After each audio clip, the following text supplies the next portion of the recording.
അപ്പോൾ അടുത്തൊരു ത്രില്ലർ ആയിരിക്കില്ല. അത്രയൊക്കെ ഉള്ളൂ. എന്താ എന്താ എന്താ സംഭവിച്ചത്? ഒരു ടോർച്ച് എടുത്തിട്ട് പോകണം അതിൻ്റെ അകത്ത് വായിക്കണം, അത്ര ഡാർക്കാണ്.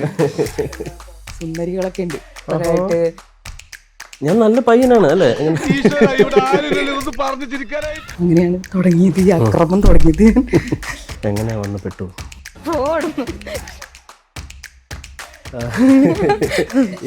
നിങ്ങളുടെ ഒരു അഭിപ്രായമാണ്, സത്യം. ഞങ്ങൾ നോക്കലുണ്ട്. നല്ല പോയിന്റ്.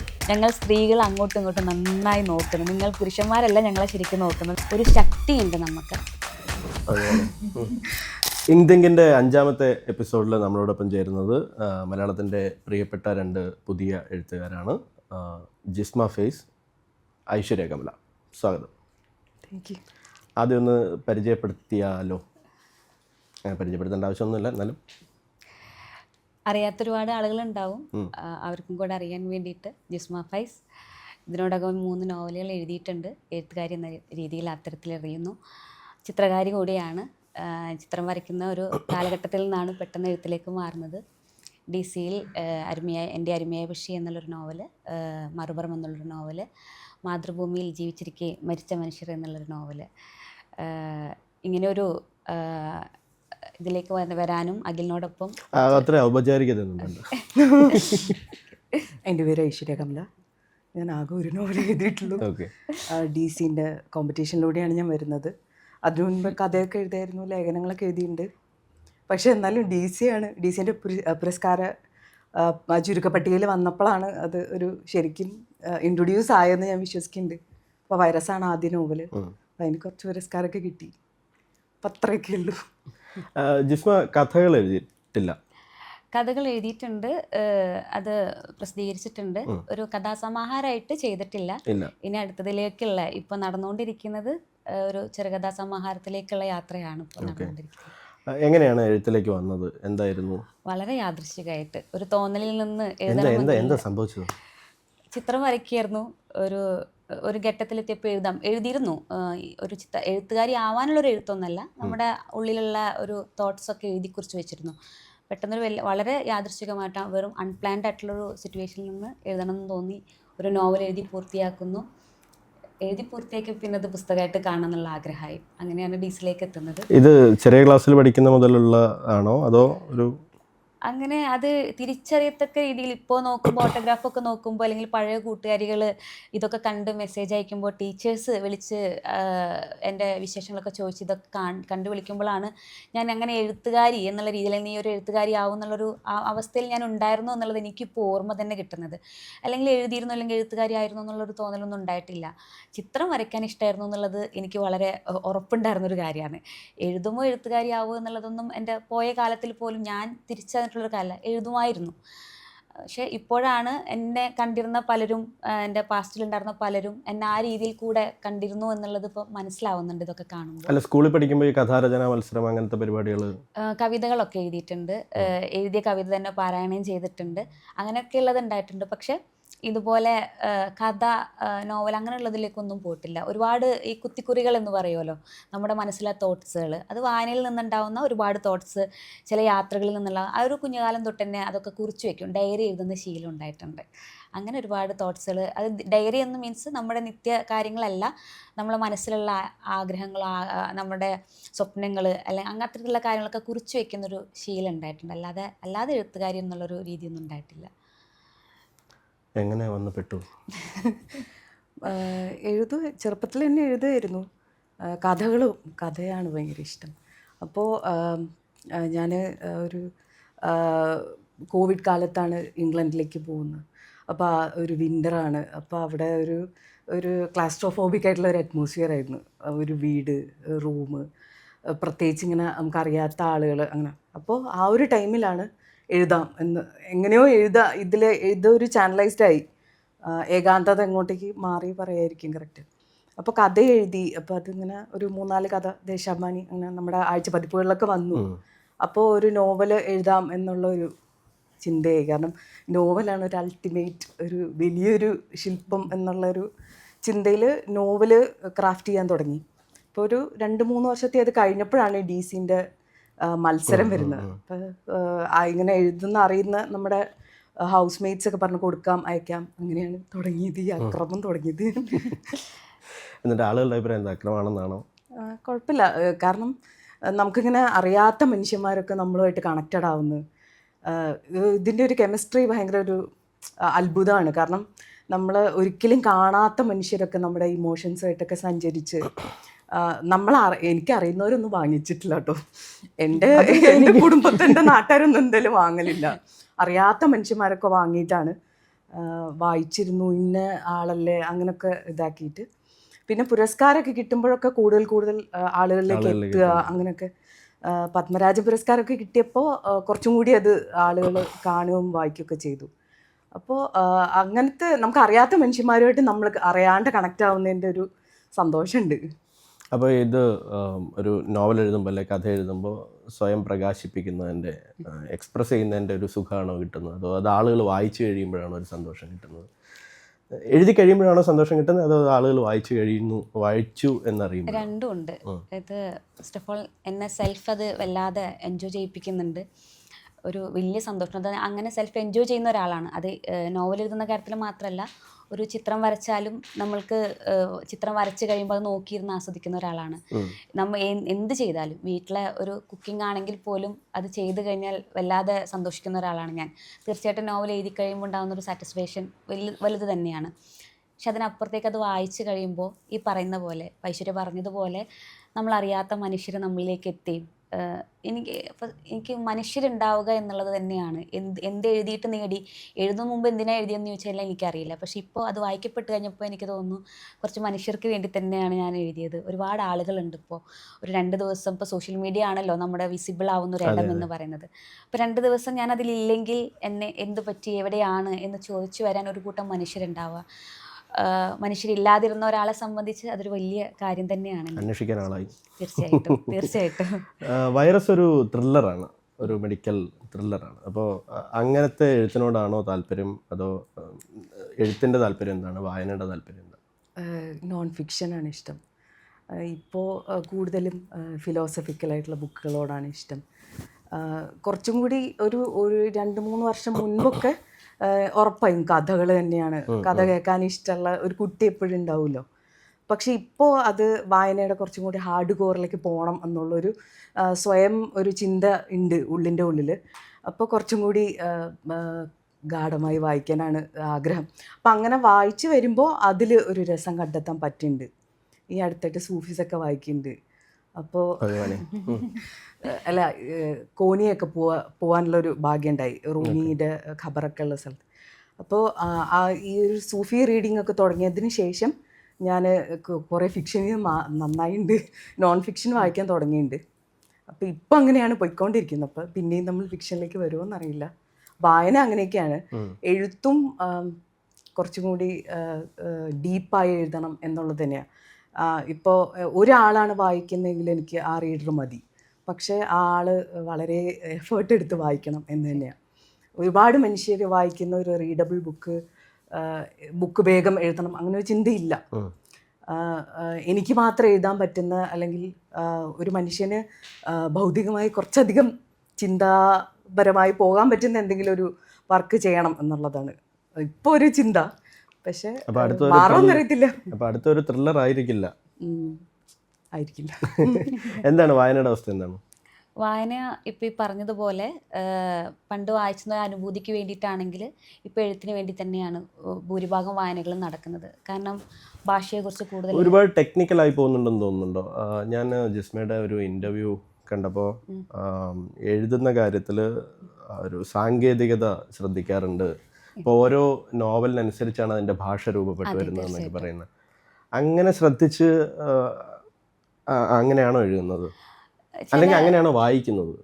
വായന അത്തരത്തിലുണ്ട്. പിന്നെ നമ്മൾക്ക് കയ്യിലുള്ള ഒരു പ്ലോട്ട്, അല്ലെങ്കിൽ ആ കഥാപരിസരം, കഥാപാത്രങ്ങൾക്കനുസരിച്ച് നമ്മുടെ ചിന്തയും ഭാഷയും ഒക്കെ മാറേണ്ടതുണ്ടെന്നുള്ളതൊരു തോന്നുന്നുണ്ട്. കാരണം അരുമയായ പക്ഷിയിൽ നിന്ന് മറുപുറത്തിലേക്ക് എത്തി നിൽക്കുമ്പോൾ തീർച്ചയായിട്ടും അതിന് ഒരു പഠിപ്പിച്ച കുറേ പാഠങ്ങളുണ്ട്. അരുമേബഷി തീർത്തും ഒരു ഭാവനയിൽ നിന്നുണ്ടായിട്ടുള്ളൊരു കഥയാണ്. പക്ഷെ മറുപുറം നമുക്ക് അങ്ങനെ എഴുതാൻ പറ്റില്ല. മറുപുറത്തിന് തീർച്ചയായിട്ടും ആധികാരികമായിട്ട് പറയേണ്ട ഒരുപാട് കാര്യങ്ങളുണ്ട്. ഈ പറഞ്ഞ ഭൗതികമായിട്ട് മനുഷ്യനെ ചിന്തിപ്പിക്കുന്ന കുറേ കാര്യങ്ങളുണ്ട്. ഇത് ഈ സാഹിത്യത്തിൽ ചേർത്ത് അതിൻ്റെ ഭാഷയിലേക്ക് അലിയിച്ച് അത് എത്രമാത്രം ആളുകൾക്ക് രസിച്ച് വായിക്കാൻ പറ്റും, ആ ഒരു ഫ്ലോയിൽ നമുക്കെങ്ങനെ വായിപ്പിക്കാൻ പറ്റും എന്നുള്ളതാണ് നമ്മുടെ മിടുക്ക് എന്ന് പറയുന്നത്. മെഡിക്കൽ ടേംസുകളുണ്ട്, പാരാസൈക്കോളജിയെക്കുറിച്ച് പറയുന്നുണ്ട്, ടെക്നിക്കൽ വശങ്ങളെക്കുറിച്ച് പറയുന്നുണ്ട്. ഇതെല്ലാം നമ്മൾ ഈ പറഞ്ഞ കഥാപാത്രങ്ങളും കഥാപരിസരത്തോട് ഇഴുകിച്ചേർന്ന് ഒരു സുഖമുള്ള വായന സംഭവിപ്പിക്കുക എന്നുള്ളതാണ്. ഇത്തരത്തിലുള്ള പുസ്തകങ്ങൾ വായിച്ചിട്ട് ബുദ്ധിമുട്ടാണ്. അപ്പോൾ അത് മനുഷ്യൻ്റെ ജീവിതവുമായിട്ട് കണക്ട് ചെയ്യിപ്പിക്കുമ്പോഴാണ് ഒരു ഭംഗിയുള്ള നോവൽ ഉണ്ടായി മാറുന്നതെന്ന് എനിക്ക് തോന്നിയിട്ടുണ്ട്. അപ്പം അത് നമ്മളുടെ ഒരു ഭാഷയിലാണ് ആ മിനുക്കുപണികളെല്ലാം വരുന്നത്. തീർച്ചയായിട്ടും ചിന്തിക്കാറുണ്ട്. ഇപ്പോൾ നമ്മൾ ടെക്നിക്കൽ വശങ്ങൾ അല്ലെങ്കിൽ നമ്മുടെ ഈ പറഞ്ഞ സാഹിത്യത്തിൻ്റെ മെരുക്കിയെടുക്കുന്ന ചില പ്രക്രിയകളൊക്കെ നമ്മൾ അറിഞ്ഞിരിക്കണം. അത് ആദ്യത്തെ നോവൽ എഴുതുമ്പോൾ എനിക്ക് അങ്ങനെ ചിന്തകൾ ഉണ്ടായിരുന്നില്ല. അത് വളരെ നമ്മളെ പ്രണയത്തിൻ്റെതായ എൻ്റെ മനസ്സിൽ കെട്ടിക്കിടക്കുന്ന എൻ്റെ വിചാരങ്ങൾ, ഞാൻ സമൂഹത്തിൽ കാണുന്ന പ്രണയങ്ങളോടുള്ള എൻ്റെ വിയോജിപ്പുകളും യോജിപ്പുകളും, ഇതെല്ലാം ഏറ്റവും മനോഹരമായിട്ട്, പ്രണയം എന്ന് പറയുമ്പോൾ നമുക്ക് ഏറ്റവും മനോഹരമായിട്ട് എഴുതാൻ കഴിയണം എന്നുള്ളതാണ്. എത്രമാത്രം മനുഷ്യനെ ആർദ്രമാക്കാൻ കഴിയും ആ രീതിയിൽ എഴുതുക എന്നുള്ളതാണ്. അപ്പോൾ ആ ചിന്തകൾക്ക്, എൻ്റെ മനസ്സിലുള്ള ചിന്തകൾ എങ്ങനെ അതിൽ എഴുതി പോകാമെന്ന് മാത്രമേ ചിന്തിച്ചിട്ടുള്ളൂ. പക്ഷെ മറുപുറത്തിലേക്ക് വരുമ്പോൾ തീർച്ചയായിട്ടും എൻറ്റർലി ഡിഫറെൻ്റ് ആയിട്ടുള്ള ഒരു റൈറ്റിംഗ് പാറ്റേൺ ആണ് എടുത്തത്. അതൊരു പ്ലാൻഡ് അല്ല, നമ്മൾ അതിലേക്ക് എത്തിച്ചേരുന്നതാണ്. നമ്മുടെ എല്ലാ ചിന്തകളും അതിലേക്ക് എത്തിച്ചേരും. എങ്കയോ പോയിട്ട് ഈ നിങ്ങൾ പരസ്പരം വായിച്ചിട്ടുണ്ടോ ജിസ്മയുടെ പുസ്തകങ്ങൾ, ഐശ്വര്യയുടെ കഥകൾ? ഞാൻ കൂടുതൽ ആർട്ടിക്കിൾസ് അത് ഇതൊക്കെയാണ് വായിച്ചിട്ടുള്ളത്. അപ്പോൾ അങ്ങനെ ഒരു വിലയിരുത്തൽ അങ്ങോട്ടും ഇങ്ങോട്ടും നിർത്താൻ? ഞാൻ ഐശ്വര്യയെ വായിച്ചിട്ടില്ല, പക്ഷെ ഐശ്വര്യ നന്നായി കാണാറുണ്ട്. ഞാൻ ഈ അടുത്ത് നമ്മളെ കമലാസുരയ്യയുടെ ഒരു ലുക്കിൽ വന്നിട്ടുണ്ടായിരുന്നു. ഞങ്ങൾ സ്ത്രീകൾ അങ്ങോട്ടും ഇങ്ങോട്ടും നന്നായി നോക്കുന്നത്, നിങ്ങൾ പുരുഷന്മാരല്ല ഞങ്ങളെ ശരിക്കും നോക്കുന്നത്, ഞങ്ങൾ സ്ത്രീകളാണ് പരസ്പരം നോക്കുന്നത്. അപ്പൊ പ്രത്യേകിച്ച് സാരി ഉടുത്തൊരു സ്ത്രീയെ ഞങ്ങൾ നോക്കലുണ്ട്. അപ്പോൾ പ്രത്യേകിച്ച് സാരി ഉടുത്ത സ്ത്രീകളെ കണ്ടു കഴിഞ്ഞാൽ എനിക്ക് ഭയങ്കര ഇഷ്ടമാണ്. അപ്പോൾ ലേറ്റസ്റ്റ് ആയിട്ടാണ് തോന്നുന്നത് അല്ലേ, നമ്മളെ മാധവിക്കുട്ടിയുടെ ഒരു സിമിലർ ലുക്കിൽ ഐശ്വര്യ ഒരു വേദിയിൽ വന്നിട്ടുണ്ടായിരുന്നു. അത് ഞാൻ നല്ലോണം നോക്കിയിട്ടുണ്ട്. അപ്പോൾ വായിക്കണം തീർച്ചയായിട്ടും ഐശ്വര്യ, എത്രയും പെട്ടെന്ന് വായിക്കണം. ഞാനിപ്പോൾ വായിക്കുന്നത് അനുയാത്ര എന്ന് പറഞ്ഞാൽ ഐശ്വര്യയോടൊപ്പം മത്സരിച്ച് ഷോർട്ട് ലിസ്റ്റിൽ വന്ന അഭിയനു എന്നുള്ള അദ്ദേഹത്തിൻ്റെ ബുക്കാണ്. അനുയാത്രയാണ് വായിച്ചുകൊണ്ടിരിക്കുന്നത്. മത്തിയാസ്, പിന്നെ ഡയസ്പൊറ, ഇത്രയും. അപ്പോൾ അതിൽ പെട്ടതാണ് വൈറസും. ആ ഒരു സമ്മാനാർഹമായ, അതായത് ഷോർട്ട് ലിസ്റ്റിലേക്ക് എത്തിപ്പെട്ട പുസ്തകങ്ങളെ വായിക്കണം. അത് എല്ലായ്പ്പോഴും ആഗ്രഹമുള്ളൊരു കാര്യമാണ്. അപ്പോൾ അടുത്ത് തീർച്ചയായിട്ടും വൈറസ് വായിക്കണം. ഇനി ഇപ്പോൾ ഐശ്വര്യ കണ്ട സ്ഥിതിക്ക് എനിക്ക് വായിച്ച് അഭിപ്രായം പറയാതിരിക്കാൻ പറ്റില്ല. അപ്പോൾ വായനയുടെ രീതിയിലല്ല, ഒരു എന്താ പറയുക, ഒരു പെൺകുട്ടിയെ കാണാനുള്ള ഇഷ്ടം കൊണ്ട് ഞാൻ ഐശ്വര്യയെ കാണാറും നോക്കാറൊക്കെ ഉണ്ട്. നല്ല പോയിന്റ്.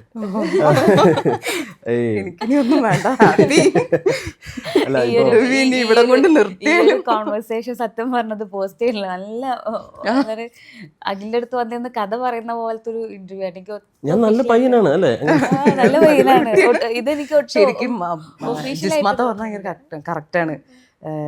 ഞാൻ ആശിത ഇവരൊക്കെ നോക്കലുണ്ട്, ഫോട്ടോസ്, ഫർസാന, എല്ലാവരെയും ഫോട്ടോസ് നോക്കലുണ്ട്. എനിക്ക് തോന്നുന്നു നമ്മുടെ കോണ്ടംപററി ആയിട്ടുള്ള ഫീമെയിൽ റൈറ്റേഴ്സിനെ ഏറ്റവും കൂടുതൽ നോക്കുന്നത് നമ്മളായിരിക്കും. അതെ അതെ, അവരുടെ ഫോട്ടോസ്, അവർ എങ്ങനെയൊക്കെ ജീവിതത്തെ ഇങ്ങനെ നോക്കിക്കാണുന്നു, പ്രത്യേകിച്ച് ഒരു സ്ത്രീകളുടെ യാത്ര, അവരുടെ ഡ്രസ്സിങ് സ്റ്റൈല്, ആറ്റിറ്റ്യൂഡ്.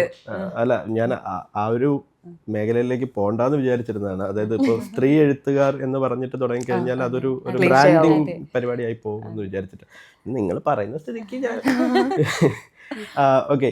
അപ്പോൾ ഈ ഇപ്പോൾ ജിസ്മയുടെ പുസ്തകങ്ങളിൽ പ്രണയത്തെക്കുറിച്ച് ഞാൻ ഒരു ഇൻ്റർവ്യൂവിൽ കേട്ടതെന്ന് വെച്ചാൽ മനുഷ്യ ജീവിതാവസ്ഥകളെ ഇഴകീറി പരിശോധിക്കുന്ന നോവലുകളാണ് ജിസ്മയുടേത്, അങ്ങനെയൊക്കെയാണ് ഞാൻ.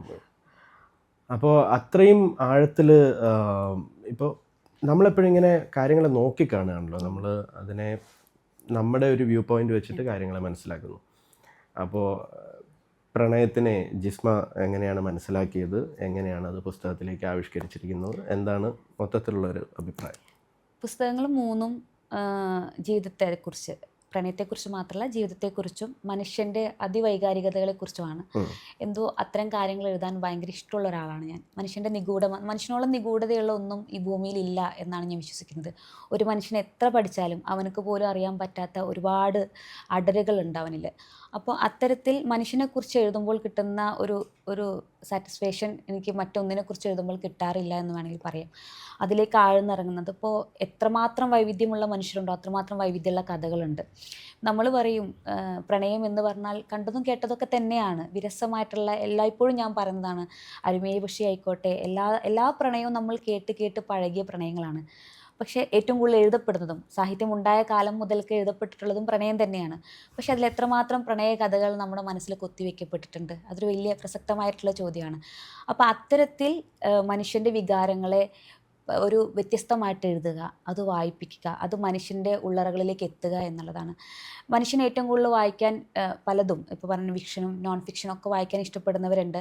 ഇപ്പോൾ ഏറ്റവും കൂടുതൽ വായിക്കപ്പെടുന്ന ഒന്നാണ് മോട്ടിവേഷൻ ആയിട്ടുള്ള ബുക്സുകൾ, സെൽഫ് ഒരു നമ്മളെ ഓക്കെ ആക്കുന്ന പുസ്തകങ്ങൾ വായിക്കാൻ. ഇതൊക്കെ എന്താണെന്ന് വെച്ചാൽ നമ്മുടെ ഉള്ളിലേക്ക് നമ്മൾ നോക്കുവാൻ വേണ്ടി പ്രേരിപ്പിക്കുന്ന പുസ്തകം. അതൊരു ഫിക്ഷന് സാധിക്കുമെന്നുണ്ടെങ്കിൽ അതൊരു വലിയ കാര്യമായിട്ടാണ് ഞാൻ കാണുന്നത്. നോൺ ഫിക്ഷൻ വായിക്കുക, തീർച്ചയായിട്ടും നോൺ ഫിക്ഷനുകളാണ് കൂടുതൽ വായിക്കപ്പെട്ടുകൊണ്ടിരിക്കുന്നത്. അതെന്താണ്, ഒരു മനുഷ്യനെ ചിന്തിപ്പിക്കും, അവനെ കുറേ രൂപാന്തരം സംഭവിപ്പിക്കും എന്നുള്ളതുകൊണ്ടാണ്. അപ്പോൾ അത് ഫിക്ഷന് സാധ്യമാവണമെങ്കിൽ ആ ഫിക്ഷൻ അങ്ങനെ അവനിൽ പ്രവർത്തിക്കണം. ഒരു ഫിക്ഷൻ ആളുകളെ നന്നാക്കും. നമ്മുടെ ലെജൻസ് ആയിട്ടുള്ള പല എഴുത്തുകാരും പറഞ്ഞിട്ടുണ്ട്, ഫിക്ഷൻ മനുഷ്യരെ നന്നാക്കും, മാറ്റിയെടുക്കും. അത് മാറ്റിയെടുക്കാൻ വേണ്ടി അവർ എഴുതുന്നതല്ല, അതിൽ അനുഭവിപ്പിക്കണം. ഒരു ഫിക്ഷൻ വായിച്ച് ഒരു ജീവിതം നമ്മൾ അനുഭവിച്ച് തീരുമ്പോഴാണ് നമ്മളതിൽ മാറി വരുന്നത്. ചുമ്മാ ഒരു വായന നടന്നു കഴിഞ്ഞാൽ ഒന്നും അവിടെ സംഭവിക്കാൻ പോകുന്നില്ല. ഒരു ജീവിതം, പകലൊരു പുസ്തകം എടുത്ത് വായിച്ചു കഴിഞ്ഞാൽ പുസ്തകം നമ്മളിലൂടെ കയറി ഇറങ്ങി പോകുമ്പോൾ അത്രയും മനുഷ്യരെ ജീവിച്ച് നമ്മൾ മനസ്സിലാക്കുമ്പോഴാണ് ആ വേദന നമ്മൾക്ക് മനസ്സിലാവുള്ളൂ. അവരുടെ അങ്ങനെ അനുഭവിപ്പിച്ചൊരു പുസ്തകം പറയാമോ? ഒരുപാട് പുസ്തകങ്ങളുണ്ട് അത്തരത്തിൽ. എനിക്കിപ്പോൾ ഏറ്റവും കൂടുതൽ പറയാൻ ആഗ്രഹം തോന്നുന്നത് PF മാത്യൂസിൻ്റെ കടലിൻ്റെ മണം എന്നുള്ള പുസ്തകമാണ്. എക്കാലത്തും എനിക്കതിനെക്കുറിച്ച് പറഞ്ഞാൽ തീരില്ല, കാരണം അതെനിക്ക് തന്നൊരു ഫീലുണ്ട്. അതുപോലെ തന്നെ KR മീരയുടെ ഭാഷ, ആ ഭാഷയിൽ ടോപ്പിക്സുകൾ എന്നല്ല ഞാൻ പറഞ്ഞത്, അവരുടെ ഭാഷ നമ്മളെ വല്ലാതെ പിടിച്ചുലയ്ക്കും. പല വികാരങ്ങളും നമ്മുടെ വല്ലാതെ പിടിച്ചുലയ്ക്കും. വളരെ സിമ്പിളായിട്ട് പറഞ്ഞു പോകുന്നൊരു കാര്യം തന്നെ അവരുടെ ഭാഷയിൽ അത് എഴുതിയെടുക്കുമ്പോൾ നമ്മളെ വല്ലാതെ പിടിച്ചുലയ്ക്കും. അപ്പോൾ കടലിൻ്റെ മണത്തിലുള്ള സ്ത്രീ കഥാപാത്രം എന്ന് പറയുന്നത് ഞാൻ ഒരിക്കലും എന്നിലേക്ക് മീറ്റ് ചെയ്യാൻ സാധ്യതയില്ലാത്തൊരു കഥാപാത്രം. ആ കഥാപാത്രം എന്നിലൂടെ ജീവിച്ചു പോവുകയാണ് ചെയ്തത്. തീർച്ചയായിട്ടും അവരുടെ ഇമോഷൻസ് എല്ലാം ഞാൻ അനുഭവിച്ചിട്ടുണ്ട്. അപ്പോൾ അത്തരത്തിൽ ചില ഫിക്ഷനുകൾ നമ്മളിലൂടെ കയറി ഇറങ്ങുമ്പോഴാണ് ആ ജീവിതം, ഒരിക്കലും ജീവിക്കാൻ സാധ്യതയില്ലാത്ത പല ജീവിതങ്ങളുണ്ട് നമുക്ക്, ആ ജീവിതങ്ങളെ നമ്മളെ ജീവിപ്പിക്കുന്നത് ഫിക്ഷനുകളാണ് തീർച്ചയായിട്ടും. അപ്പോൾ അത്തരത്തിൽ എഴുതാൻ സാധ്യമാവണം. 3 പുസ്തകത്തിലും പ്രണയം വന്നുകൊണ്ട് എനിക്ക് പ്രണയമില്ലാതെ എഴുതാൻ സാധിക്കാത്ത ഒരാളാണ്. ഏതൊരു ടോപ്പിക് എടുത്താലും അതിലെനിക്ക് പ്രണയം എഴുതേണ്ടി വരും. അപ്പോൾ ആ പ്രണയം മാത്രമായിട്ടല്ല, ആ പ്രണയം ജീവിതത്തിലുടനീളം എങ്ങനെ സംഭവിക്കുന്നു എന്നുള്ളത്. പ്രണയത്തിന് ഒരൊറ്റ കോൺസെപ്റ്റിലാണ് നമ്മളെപ്പോഴും പോകുന്നത്, വ്യക്തിയിൽ അധിഷ്ഠിതമായ ഒരു പ്രണയം, ഒരു മനുഷ്യൻ മറ്റൊരു മനുഷ്യനോട് കാണിക്കുന്ന സ്നേഹം, അല്ലെങ്കിൽ അവരെ സ്വന്തമാക്കുന്ന സ്നേഹം. പക്ഷെ അതിനപ്പുറത്തേക്ക് ഒരുപാട് തലങ്ങൾ പ്രണയത്തിന് പറയാനുണ്ട്. അപ്പം അത്തരത്തിലുള്ള തലങ്ങൾ പറയണം, സംസാരിക്കണം എന്നുള്ളത് തോന്നിയപ്പോഴാണ് അങ്ങനെ ഒരു പുസ്തകം എഴുതുന്നത്. അത് വായിക്കപ്പെട്ടപ്പോൾ ഞാൻ എഴുതിയതിൽ മനോഹരമായിട്ടാണ് അത് വായിക്കപ്പെട്ടത്. പലരും വിളിച്ചു പറയുമ്പോൾ ഞാൻ ചിന്തിച്ചത്, നമ്മൾ ഈ കാണുന്ന വാർത്തകളിലോ അല്ലെങ്കിൽ നമ്മൾ കാണുന്ന സിനിമകളിലോ കാണുന്ന പ്രണയമില്ല, നമ്മുടെ തൊട്ടടുത്തുണ്ട് അത്തരത്തിലുള്ള മനുഷ്യർ, വളരെ സൈലൻ്റായിട്ട് പ്രണയത്തെ ബഹുമാനിക്കുന്ന ആളുകൾ, പ്രണയിക്കുന്ന വ്യക്തികളെ ബഹുമാനിക്കുന്ന ആളുകൾ. പ്രണയം മറക്കാൻ സാധിക്കാത്ത ഒന്ന് തന്നെയാണ് പ്രണയം, ഒരിക്കലും നമ്മൾക്ക് മറക്കാൻ സാധിക്കാത്ത. പക്ഷെ ആ മറക്കാൻ സാധിക്കാത്തതിനെ എത്രമാത്രം ഭംഗിയിൽ കൊണ്ട് നടക്കാൻ പറ്റും, ഒരാൾക്കും ഒരു ഉപദ്രവമില്ലാതെ ഭംഗിയിൽ കൊണ്ടു നടക്കാൻ പറ്റും എന്നുള്ളത് ബോധ്യപ്പെടുത്തിയ ഒരു പുസ്തകം കൂടിയാണ്. 2 രീതിയിൽ വായിക്കാം. അത് ഓരോരുത്തരുടെ അനുഭവങ്ങൾ വെച്ചാണ് ആ ബുക്കിനെ വിലയിരുത്തപ്പെടുന്നത്. കൂടുതലും അത് ഭംഗിയായിട്ടുള്ള രീതിയിലാണ് അത് വിലയിരുത്തപ്പെട്ടത്. വളരെ സന്തോഷം തോന്നിയിട്ടുണ്ട് അങ്ങനത്തെ വായനകൾ സംഭവിച്ചപ്പോൾ. എന്നെ ഇമോഷണൽ ആക്കി. പ്രേമപ്പെട്ടു പോകുന്നു ഞാൻ. ഓക്കെ, എഴുത്തിനെ കുറിച്ച്, എഴുത്തിലെ പ്രണയത്തിനെ കുറിച്ച്, അത് എന്തുകൊണ്ടാന്ന് വെച്ചാൽ ഇപ്പോൾ ഒരുപാട് പുസ്തകങ്ങൾ പ്രണയവുമായിട്ട് ബന്ധപ്പെട്ട്. എൻ്റെ നോവല് എൻ്റെ കൂട്ടുകാരി റൂംമേറ്റ് വളരെ കഷ്ടപ്പെട്ട് വായിച്ചതിന് ശേഷം പറഞ്ഞ ഒരു ടോർച്ച് എടുത്തിട്ട് പോകണം അതിൻ്റെ അകത്ത് വായിക്കണം, അത്ര ഡാർക്കാണ്. എന്നാൽ കൊറോണ, കോവിഡ്, തൊഴിലാളി സമരം, വർഗസമരം, അങ്ങനെ ഇൻസ്റ്റിറ്റ്യൂഷണലിസം, അങ്ങനത്തെ എല്ലാ വിധത്തിലുള്ള ഡാർക്ക്, പ്രണയമൊന്നും ഇല്ല അതിൻ്റെ അകത്ത്.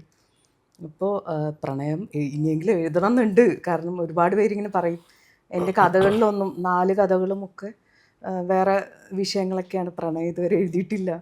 അപ്പോൾ കുറച്ചും കൂടി എൻ്റെ ജീവിതം അത്ര കാൽപ്പനികമല്ലാത്തതുകൊണ്ടാണ് തോന്നുന്നു അങ്ങനെ പ്രണയം ഇല്ല. എൻ്റെ നോവലിലൊന്നും ഇല്ല, കഥകളിലും ഇല്ല. പക്ഷേ ഒരുപാട് പേരിങ്ങനെ ചോദിക്കും, നമുക്കിങ്ങനെ ഫ്രണ്ട്സും ഇൻസ്റ്റയിലൊക്കെ ഉള്ളവർ പ്രണയ നോവലുകൾ അല്ലെ പ്രണയ കഥകളൊക്കെ എഴുതുന്നില്ലേ. ഡീസിൻ്റെ ഒക്കെ മത്സരം വരുമല്ലോ പ്രണയ നോവലുകളുടെയൊക്കെ. പിന്നെ ട്രൈ ചെയ്യണം.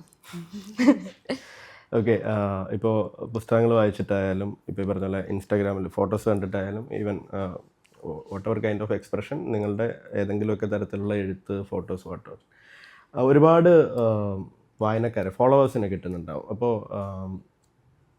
എങ്ങനെയാണ് നിങ്ങൾ നോക്കിക്കാണുന്നത് നിങ്ങളുടെ എഴുത്തിനെ ഫോളോ ചെയ്യുന്ന ആൾക്കാർ ഏത് പ്രായത്തിലുള്ള ആൾക്കാരാണ്? അവർ എന്തിലാണ് ഹുക്കാവുന്നത്? എന്ത് തരത്തിലുള്ള വായനയാണ് നടക്കുന്നത്? അത് നമുക്കിങ്ങനെ നമ്മൾ എന്ത് എഴുതുമ്പോഴും നമുക്കത് മനസ്സിലാവും. പ്രത്യേകിച്ച് ഈ ഒരു കാലഘട്ടത്തിൽ എനിക്ക് തോന്നുന്നു നമ്മൾ വളരെ ബ്ലെസ്ഡ് ആണ് ആ ഒരു കാര്യത്തിൽ. കാരണം നമ്മൾ എല്ലാത്തിനും ലിങ്ക് ഇൻസ്റ്റയിൽ ഇടുന്നുണ്ട്, ലേഖനങ്ങൾ, ആർട്ടിക്കിൾസ്, നമ്മുടെ കഥകൾ, ഇപ്പോൾ നോവലാണെങ്കിലും. അപ്പോൾ അത് വായിക്കുന്ന ശരിക്കും ആ ഒരു കമ്മ്യൂണിറ്റി നമുക്ക് കൃത്യമായി മനസ്സിലാവുന്നുണ്ട്. അതിലും വളരെ സീരിയസ് റീഡേഴ്സ് ഉണ്ട്. നമുക്കിങ്ങനെ മാർക്കൊക്കെ ചെയ്തിട്ട് ഫോട്ടോ ഒക്കെ അയച്ചു തരും. ഇങ്ങനെയാണ്, ഈ ഭാഗത്തിൽ ഇങ്ങനെയാണ്, എന്താ ഉദ്ദേശിച്ചിരിക്കുന്നത്, കവി എന്താ ഉദ്ദേശിച്ചതെന്നൊക്കെ ചോദിച്ച് ക്വസ്റ്റ്യൻ മാർക്കൊക്കെ ഇട്ടിട്ട് അങ്ങനെയുള്ള റീഡേഴ്സ് ഉണ്ട്. പക്ഷെ അല്ലാണ്ട് ഒരു മേൽപ്പരപ്പിലൊക്കെ വായിച്ചായിരുന്നു, വളരെ ബുദ്ധിമുട്ടി കംപ്ലീറ്റ് ചെയ്തു, അങ്ങനെയൊക്കെ പറയുന്ന, വളരെ സത്യസന്ധമായി പറയുന്ന. പിന്നെ ആർട്ടിക്കിൾസ് ഒക്കെ വായിച്ച് നമുക്കിങ്ങനെ മാത്രമല്ല ട്രോൾസ് ഒക്കെ ഉണ്ടാക്കുന്ന, പുടു ട്രോൾസ് ഒക്കെ ഉണ്ടാക്കുന്ന നമ്മുടെ ഫ്രണ്ട്സൊക്കെ ഉണ്ടല്ലോ. അപ്പോൾ അങ്ങനെയുള്ളവരൊക്കെ നമുക്ക് കറക്റ്റായിട്ട് ആ ഫീഡ്ബാക്ക് തരും. ഓൺ ദ സ്പോട്ടിൽ കിട്ടാറുണ്ട്. ഒപ്പം കിട്ടും. നല്ല കീറി മുറിച്ചെന്ന് പറയുന്നവരൊക്കെ ഉണ്ട്. ബുദ്ധിമുട്ടിക്കുന്ന രീതിയിലേക്ക്, നിങ്ങളുടെ ലൈഫിൽ ഇടപെടുന്ന രീതിയിലേക്കൊക്കെ വരുന്നുണ്ടോ വിമർശനങ്ങൾ? അങ്ങനെയുണ്ട്, സ്റ്റോക്കിംഗ് പോലെയൊക്കെ ഉണ്ട്, ഇല്ലെന്നും പറയുന്നില്ല. അല്ല, ഈ ഭയങ്കര മോശമാണ്, എന്തിനാണ് നിങ്ങൾ ഇങ്ങനെ എഴുതുന്നത് എന്നുള്ള രീതിയിൽ അങ്ങനെ ഇതുവരെ ആരും പറഞ്ഞിട്ടില്ല ഒന്നും. ഞാൻ പ്രാർത്ഥിക്കുന്നു. നിങ്ങളുടെ വായനക്കാരുടെ ഒരു ബിഹേവിയർ എങ്ങനെയാണെന്നാണ് തോന്നിയിട്ടുള്ളത്? ഞാൻ പറഞ്ഞല്ലോ, എഴുതിയതിലും ഭംഗിയായിട്ട് അത് വായിക്കപ്പെട്ടു പോകുന്നുണ്ട്. ഒരുപാട് ഹേറ്റേഴ്സ് ഒന്നും ഇല്ലാതിരിക്കുന്ന ഒരവസ്ഥയിലാണ് ഇപ്പോഴും തുടരുന്നത്. ഭാവിയിൽ ഉണ്ടാവുമായിരിക്കാം. പക്ഷേ ഇതെല്ലാം ഇതിൻ്റെ ഒരു ഭാഗമാണ്. അത് ഏത് മേഖലയിലും നമ്മൾ ഫേസ് ചെയ്യേണ്ട ഒരു കാര്യം തന്നെയാണ്. അതിൻ്റേതായ രീതിയിൽ എടുക്കുക. അത് വളരെ ഹെൽത്തി ആയിട്ടുള്ള വിമർശനങ്ങൾ എപ്പോഴും നമ്മൾക്ക് വരും. ഞാൻ ഏറ്റവും കൂടുതൽ നല്ല അഭിപ്രായങ്ങൾ കേൾക്കില്ല എന്നല്ല, അതിനേക്കാൾ കൂടുതൽ ഞാൻ ഫോക്കസ് ചെയ്യുക എനിക്ക് നേരെ വരുന്ന മോശം അഭിപ്രായങ്ങൾ. അത് കുഞ്ഞുനാൾ തൊട്ടുള്ള ശീലമാണ്. വീട്ടിലാണെങ്കിലും നമ്മൾ അങ്ങനെ തന്നെയാണ്. നല്ലത് പറയുന്നതിനേക്കാൾ കൂടുതൽ ഞാൻ മിസ്റ്റേക്സ് ചൂണ്ടിക്കാണിക്കുമ്പോൾ അത് ഫോക്കസ്ഡ് ആവുന്ന ഒരാളാണ്. അപ്പോൾ അതിൽ നിന്ന് നമുക്ക് എന്തെങ്കിലും തിരുത്താനുണ്ടോ എന്നുള്ളതാണ് ആദ്യം നോക്കുക. അത് ഹെൽത്തി ആയിട്ടുള്ള വിമർശനമാണോ എന്നുള്ളത് നോക്കും. അതെന്നെ ബാധിക്കാത്ത കാര്യമാണെങ്കിൽ അതവിടെ ഒഴിവാക്കി കളയും. അത് ഈ മുന്നോട്ടും അങ്ങനത്തൊക്കെ തന്നെ. പിന്നെ ഇതിൻ്റെ എല്ലാത്തിൻ്റെ അടിസ്ഥാനം സ്നേഹമാണ്. ഞാൻ പറയല്ലോ, സ്നേഹത്തെക്കുറിച്ച് മാത്രം സംസാരിക്കാൻ ഇഷ്ടമുള്ളത് കൊണ്ട് ഇവിടെ എല്ലാം നമ്മൾ എന്താ പറയുക, നിസ്സഹായരായിട്ട് പോകുന്നത് സ്നേഹം എന്നുള്ളൊരു എലമെൻറ്റ് വരുമ്പോഴാണ്. സ്നേഹം വരുമ്പോൾ നമുക്ക് ചിലപ്പോൾ ഇതൊക്കെ സഹിക്കേണ്ടി വരുന്നൊരവസ്ഥയുണ്ട്, അല്ലെങ്കിൽ സമസ്യപ്പെട്ടു പോകുന്ന ഒരവസ്ഥ വരുന്നുണ്ട്.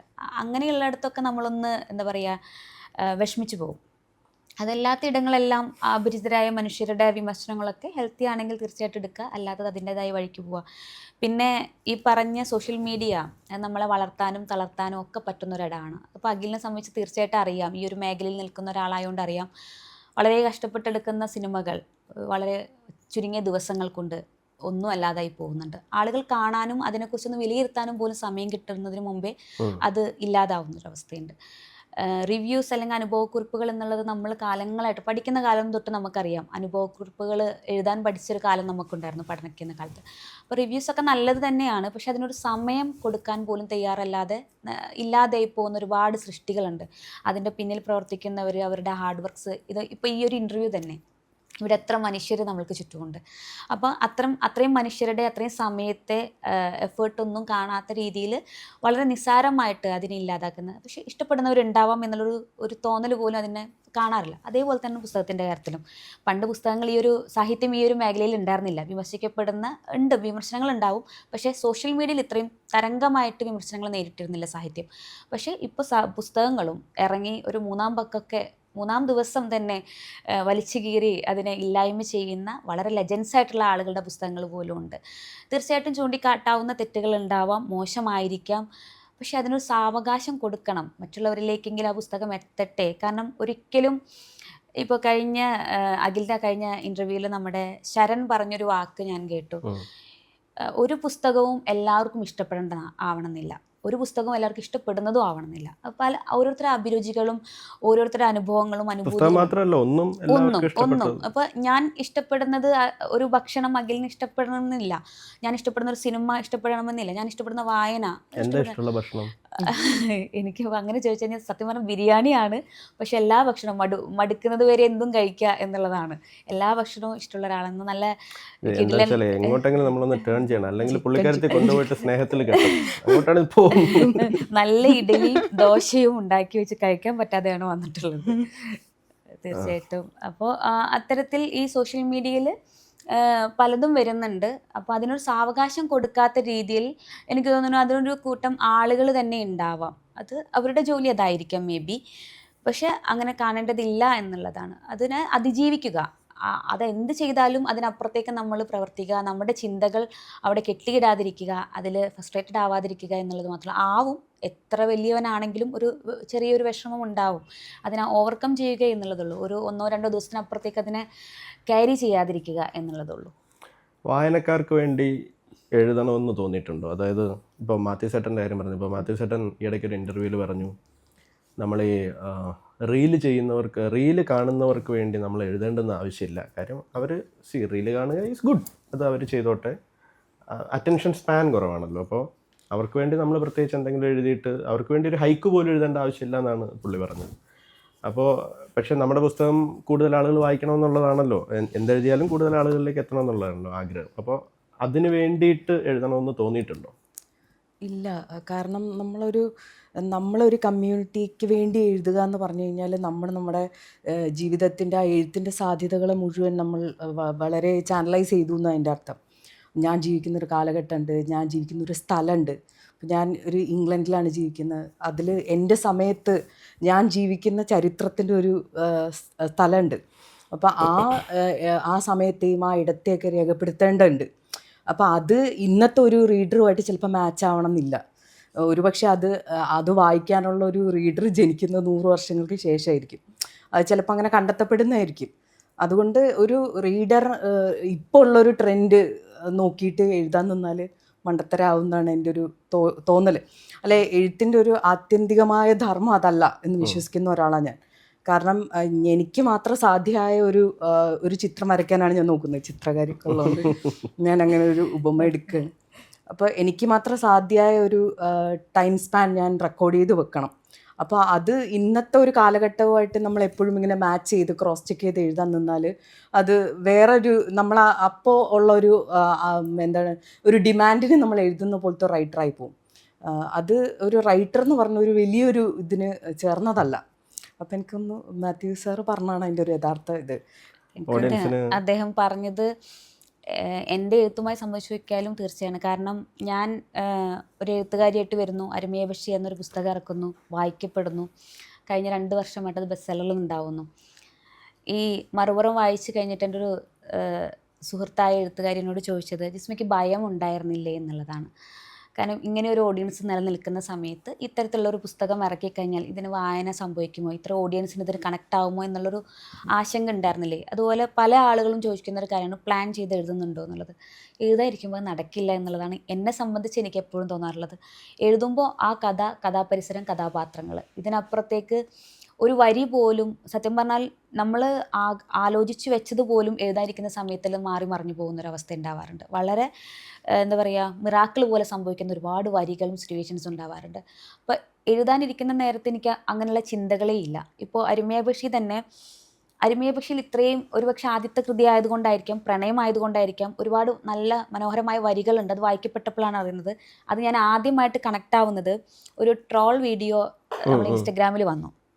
അത് ലൈബ്രറിയിൽ നിന്ന് എടുത്തുകൊണ്ട് പോകുന്ന പുസ്തകങ്ങൾ തിരിച്ചു വരുന്നത് ഈ രൂപത്തിലാണെന്നും പറഞ്ഞിട്ട് എൻ്റെ പുസ്തകത്തിലെ വരികൾ മുഴുവനും യെല്ലോ ഷെയ്ഡിൽ അടയാളപ്പെടുത്തിയിട്ട് അപ്പോൾ എൻ്റെ വരികൾ കണ്ടപ്പോൾ എൻ്റെ പുസ്തകം അത്രയും മാർക്ക് ചെയ്യും. അതുപോലെ പലരും നമ്മളോട് പറയും എല്ലാ താളുകളിലും നമുക്ക് അടയാളപ്പെടുത്താൻ ഓരോ വരികളുണ്ട് എന്നുള്ളത്. അപ്പോൾ ഒരിക്കലും നമ്മളിത് പ്ലാൻ ചെയ്ത് എഴുതുന്നതല്ല. മാത്രമല്ല മുൻകാലങ്ങളിൽ നമ്മുടെ മാധവിക്കുട്ടി ആയിക്കോട്ടെ, അല്ലെങ്കിൽ പത്മരാജൻ ആയിക്കോട്ടെ, MT ആയിക്കോട്ടെ, എഴുതിയ വരികളെല്ലാം ഈ കാലത്ത് ആഘോഷിക്കപ്പെടുന്നുണ്ട്. സ്റ്റാറ്റസ് ആയിട്ടും റീൽസ് ആയിട്ടും സ്റ്റോറി ആയിട്ടും നമ്മൾ കാണുന്നുണ്ട്.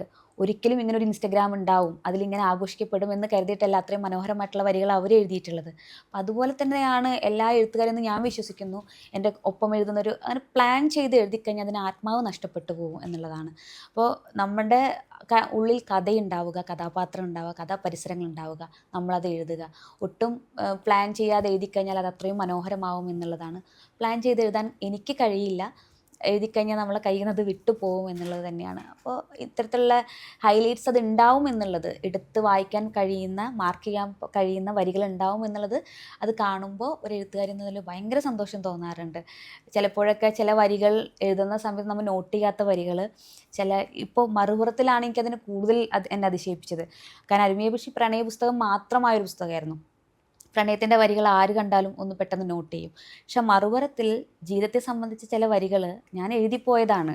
പക്ഷേ വായന കഴിഞ്ഞ ആളുകൾ, ഇപ്പോഴത്തെ ട്രെൻഡാണല്ലോ അവർ വായിച്ച വരികളെ കോട്ട് ചെയ്യുന്നത്. ആ വരികൾ എടുത്ത് വയ്ക്കുമ്പോൾ, ആ വരികൾ മാത്രമായിട്ട് വായിക്കുമ്പോഴാണ് ഇത് നമ്മുടെ വരികളാണല്ലോ എന്നുള്ളൊരു ഭയങ്കര സന്തോഷം നമുക്ക് ഉണ്ടാക്കും. തീർച്ചയായിട്ടും ഇങ്ങനെ ഒരു ഇൻസ്റ്റഗ്രാം റീൽ അങ്ങനെയുള്ള കോൺസെപ്റ്റിലല്ല നമ്മൾ ഒരിക്കലും എഴുതാൻ കഴിയുന്നത്. ഇപ്പോൾ ഈ ഇൻസ്റ്റാഗ്രാം സോഷ്യൽ മീഡിയയിലൊക്കെ പുസ്തകങ്ങൾ വലിയ രീതിയിൽ ആഘോഷിക്കപ്പെടുന്നുണ്ട്. ബുക്ക് ഇൻഫ്ലുവൻസേഴ്സ് എന്ന് പറയുന്ന ഒരു ആളുകൾ തന്നെയുണ്ട്. അപ്പോൾ ചില പുസ്തകങ്ങൾ ആ പുസ്തകത്തിനേക്കാൾ കൂടുതൽ ആഘോഷിക്കപ്പെടാറുണ്ട്. അപ്പോൾ അതിൻ്റെ വിൽപ്പന കൂടാറുണ്ട്. അപ്പോൾ ഏതെങ്കിലും രീതിയിൽ സോഷ്യൽ മീഡിയയിൽ അങ്ങനെ ഇൻഫ്ലുവൻസേഴ്സിന് പൈസ കൊടുത്തിട്ടോ അങ്ങനെ എന്തെങ്കിലും തരത്തിലുള്ള കാര്യങ്ങൾ ചെയ്യണമെന്ന് തോന്നിയിട്ടുണ്ടോ, ചെയ്തിട്ടുണ്ടോ? മാർക്കറ്റിംഗ് ഒരു ആവശ്യമുള്ള സാധനമാണ്. ഫസ്റ്റ് ഓഫ് ഓൾ ഇതുവരേക്കുള്ള കാര്യം ഞാൻ പറയാം. ഒരു പുസ്തകം ഒരു ആർട്ടാണ്, ഒരു സർഗാത്മക സൃഷ്ടി തന്നെയാണ്. പക്ഷേ അതൊരു പ്രൊഡക്റ്റും കൂടെയാണെന്നുള്ളൊരു വസ്തുത നമ്മൾ മനസ്സിലാക്കണം. ചെയ്യുന്നവർ തെറ്റല്ല ചെയ്യുന്നത്. ഞാൻ കണ്ടിട്ടുള്ള ലെജൻസ് ആയിട്ടുള്ള എഴുത്തുകാർ പോലും ഇത് ചെയ്ത് കഴിഞ്ഞവരാണ്. സെൽഫ് പ്രൊമോഷൻ ചെയ്യുന്നവരുണ്ട്, PR വർക്ക് ചെയ്യുന്നവരുണ്ട്. ഇതൊന്നും തെറ്റല്ല. നമ്മൾ എന്ത് ചെയ്യണമെന്നുള്ള നമ്മളെ മാത്രം തീരുമാനവും സ്വാതന്ത്ര്യമാണ്. ചെയ്യുന്നതിലൊരു തെറ്റുമില്ല. പക്ഷേ എന്നിലേക്ക് വരുമ്പോൾ എൻ്റെ ചുറ്റുപാടുകൾ അതെന്നെ ചെയ്യാൻ അനുവദിച്ചിട്ടില്ല. ഒരു ബ്ലെസ്സിങ് പോലെ ഞാൻ പറയാം, വളരെ ഓർഗാനിക്കായിട്ടുള്ള ഒരു റീഡിങ് കിട്ടിയുള്ള ബുക്കാണ് അരുമയെ പക്ഷി. ഒരു പക്ഷേ ഒരു എഴുത്തുകാരി എന്ന നിലയിലോ അല്ലെങ്കിൽ ഒരു പബ്ലിഷർ എന്ന നിലയിലോ ആ പുസ്തകത്തിൻ്റെ ഏറ്റവും ഉറ്റവരായിട്ടുള്ള ആളുകൾ പണിയെടുക്കാതെ, ഒരു PR വർക്കും ചെയ്യാതെ, ഇൻഫ്ലുവൻസസിന് ബുക്ക് അയച്ചു കൊടുക്കാതെ ആ പുസ്തകം വായിക്കപ്പെട്ടു.